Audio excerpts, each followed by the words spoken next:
Hello. Hello, Cassandra. How are you? I'm good. How are you doing? I'm very excited about Wednesday, April 29th.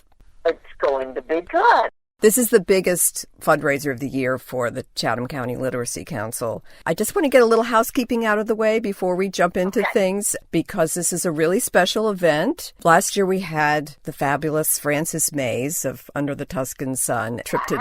Yeah, we gave away a trip to Tuscany. It was such a success. We were like, oh no, how are we going to match that? And then you came out with Tell Me a Story, My Life with Pat Conroy. That is great. No pressure, right? But we're also going to do this Lowcountry Literary Raffle. One lucky ticket will be drawn for a luxury 3-night, 4-day stay at the Montage Palmetto Bluff Resort in Bluffton, South Carolina. Palmetto Bluff? That's fantastic. And it includes a lagoon guest house with private balcony, a tour of the Pat Conroy Literary Center, which we'll be talking about, and up to $1,000 spending money for travel, food, and activities. Oh, my goodness. It's also close to Savannah and Hilton Head and Defusky Island, which was made famous in Pat Conroy's...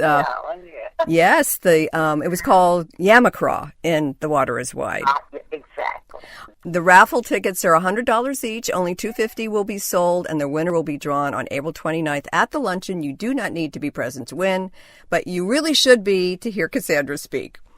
There you go. That works for me. For details and to buy tickets, go to chathamliteracy.org. That's CHATHAM, like Chatham, literacy.org.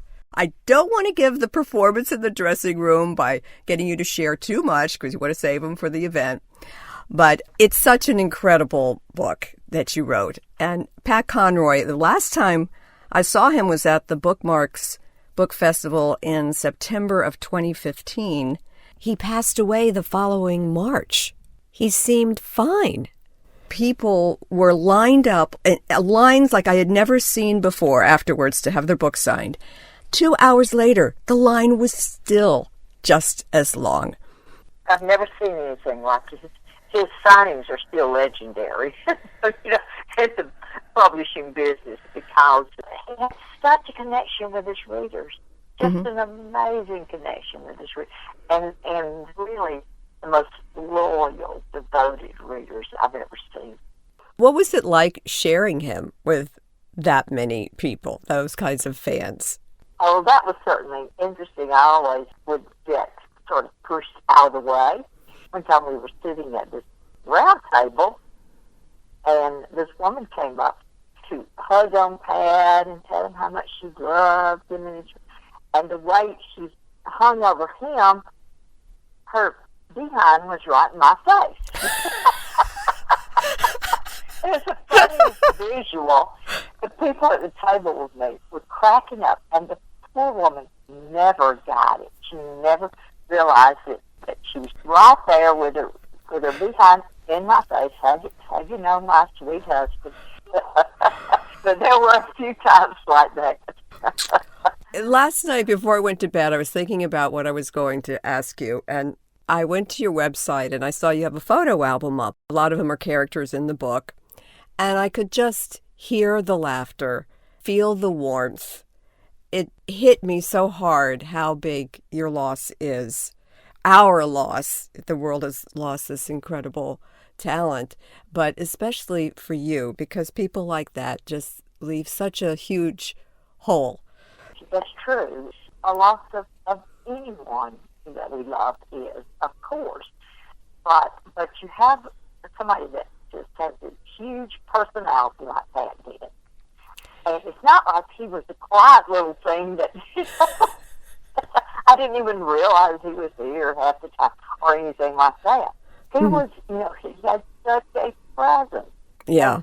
So, yeah, his absence is as large as his, as his presence. I'm sure that when he passed, it didn't take long for publishers to reach out to you, because you're an incredible writer yourself. It would be like a spy cam on Zeus and Hera, And let's forget the saying that if wanting to know an author because you like their work is like wanting to know a duck because you like pate. That's great. I have not heard that one. Talking about wanting to know about an author now. This woman wrote me to say she bought the book, then she got home and she thought, I'm not sure I want to read this. I just adore Pat Conroy's writing so much. I don't want to know if he's not like that, She said she didn't read it for a while, but then she would hear people talk about it, so she went back and read it. And she said, "Oh, you just made me love him that much more." Aww. That was a validation. I think you gave a very balanced portrait of him. You kind of read like Cinderella meets Beauty and the Beast in her 50s. I love that. So that's a hoot. Well, I really worked at that because, after I lost my sister, for example, somebody was telling me about something one time. They got aggravated, my sister, and I got really indignant with them. I didn't want to hear anything negative. But with Pat, I wanted to avoid that. I didn't want to try to just create this rosy picture, of almost 20 years together there. He could be a jerk. I could be a jerk. It's just like everybody else. As I was reading it, I thought there's something very universal about this story. I'm sure you have a lot of people come up to you and say, my husband is just like that, or my wife is just like you, worry, worry, worry. All the time. I get that. I used to think that when people waited until somebody died to write about them, that it was the cowardly thing to do because the person wasn't there to defend themselves. And then, of course, I did it in the book about my mom. And I realized, and I did worry about the people who were still alive, what they were going to say. Sure. That's another subject. But I remember realizing that the story isn't really over until they're gone. And you need that distance. Especially with someone that's close to us. You're absolutely right. That story, that when that person's not around anymore, that story takes on a different, perspective. Mm-hmm.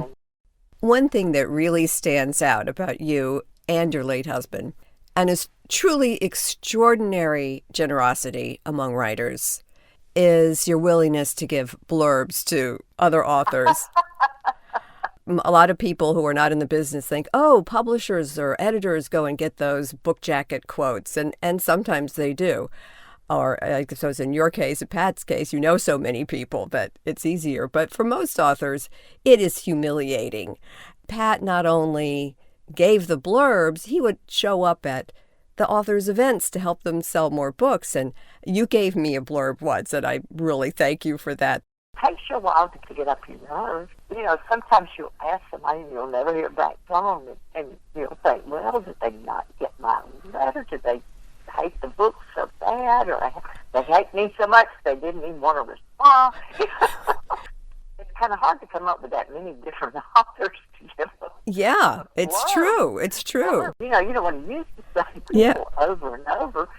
When I wrote the book about my mom, there was a member of the extended family I've known pretty much my whole life who's successful in a different genre.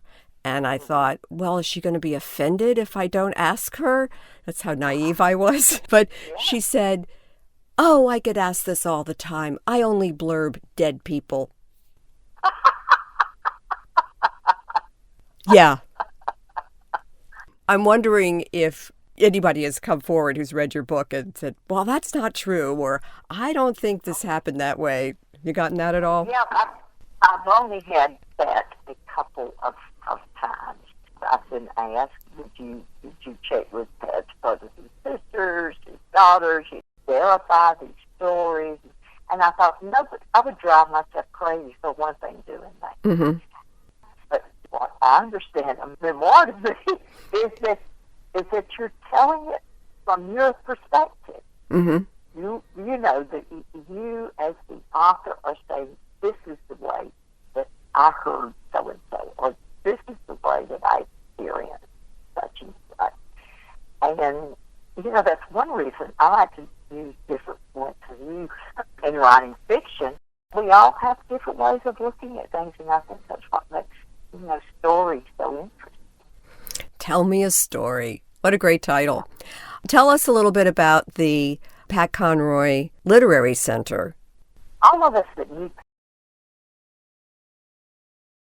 Pat well knew that nothing would please him more than educational programs and workshops for writers and those, and we felt like that was sort of carrying on his legacy of helping other writers that he was known. He was known for that, and was so generous with his time and support for other writers that would sort of carry on his legacy.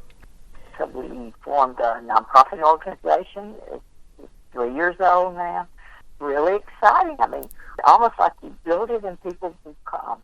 If I'm the winner of the Lowcountry Literary Raffle and I get to come there, what will I see? I know that he didn't use computers, right? So he wrote all of his manuscripts by hand, so you must have reams and reams of... You will see those. He and I donated his papers to the South Carolina archives at the University of South Carolina. That's where they're housed and archived. It's a wonderful collection there. And that was, a couple years before he died. They have had things on loans. So we have sort of a basic collection of all sorts of stuff you can see. Photos, letters, manuscripts. Yes, but then we also will have some revolving sort of stuff that'll be on loan from the archives. And, one thing we're so proud of and we brag about every chance we get is that it's become the #1 tourist destination on TripAdvisor in Beaufort. Good. And that's astonishing to us because they were only 3 years old, and there's so much to see in Beaufort. We have worked out with a tourist that goes around to the different spots associated with Pat or what he wrote. This is where so-and-so was filmed. Mm-hmm. Oh, yeah, that's fun to do. And I believe we're still doing, for a while, we were ending that tour with a trip out to the grave site, which is near Penn Center, the Gullah community. And Penn Center is a first school in the South for freed slaves. Penn, P-E-N-N. P-E-N-N, Penn Center in South Carolina. Okay, that's good to know. Outside of Beaufort. It's called Brick Baptist Church. And it was built by slaves, but for their masters. Slaves didn't go there, except after the war. Then it was turned over to the slaves that built it. Fascinating. The freed slaves. So that is where Pat wanted to be buried. Oh. Yeah. That's good to know. And for anybody listening who wants to go on their own Lowcountry literary tour, there it is. You should check that out. It's been great talking to you, Cassandra. Looking forward to seeing you on April 29th at the Chatham County Literacy Council fundraiser at Governor's Club. Go to chathamliteracy.org to get tickets for the event and to buy tickets for the raffle, to go to that part of America and also stay in luxury at the Montage Resort in Bluffton. Wonderful. One other thing, congratulations on winning the 2020 Southern Book Prize for nonfiction. Thank you. Thank you. I'm very surprised, but was, delighted. Tell Me a Story, My Life with Pat Conroy by Cassandra King Conroy is fantastic. Thank you for writing it. Thank you for having me on your show.